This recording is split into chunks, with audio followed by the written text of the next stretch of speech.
आषाढी एकादशीच्या निमित्तानं जे विठ्ठल भक्त पंढरपूरमध्ये येतात ते आधी चंद्रभागेमध्ये स्नान करतात आणि चंद्रभागेमध्ये स्नान केल्यानंतर थेट नामदेव पायरीचं दर्शन करतात। पण नामदेव पायरीच्या समोर दर्शन रांग म्हणता येईल याला, किती लांब आहे बघा। म्हणजे तुमची नजर जिथपर्यंत जाईल तिथपर्यंत ही रांग या ठिकाणी लागलेली आहे आणि नामदेव पायरीचं दर्शन घेण्यासाठी वेगळी रांग जरी असली तरी बरेच जण भाविक समोर येतात, नामदेव पायरी समोर हात जोडतात आणि ते नतमस्तक झाल्याची अनुभूती त्यांना येते आणि म्हणून ते पुढे इथून मुखदर्शन घेतात। मुखदर्शनाआधी नामदेव पायरीचं दर्शन घेतलं जातं। मात्र तुम्ही बघताय की आमचा कॅमेरा जिथपर्यंत पोहोचतोय अगदी चंद्रभागेच्या त्या तीरावरती, त्या तीरापासून नामदेव पायरीपर्यंत दोन्ही बाजूने, म्हणजे एका बाजूनं चंद्रभागेकडे जाणारे भाविक आपल्याला दिसतील तर दुसऱ्या बाजूला येणारे भाविक, चंद्रभागेवरनं स्नान करून येणारे भाविक आहेत ते नामदेव पायरीकडे येतात।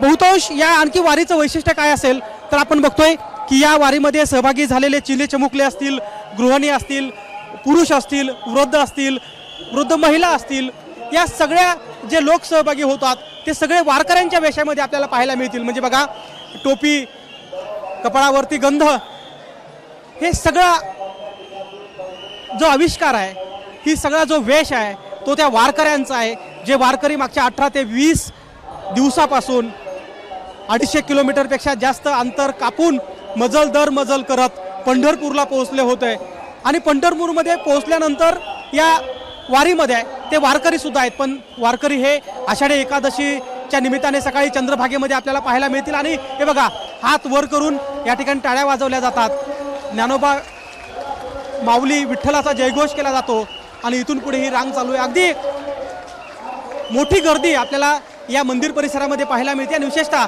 नामदेव पायरीच्या पुढचं हे दृश्य आहे जिथे मोठ्या प्रमाणामध्ये विठ्ठल भक्त एकत्र आलेत आणि याच विठ्ठल भक्तामुळे या पंढरपूर नगरीमध्ये भाविकांचा अक्षरशः महापूर आलाय असं म्हटलं तर ते चुकीचं ठरणार नाही। कॅमेरामन आयोग पादरीसह गोविंद शेळके, एबीपी माझा, पंढरपूर। एबीपी माझा, उघडा डोळे बघा नीट।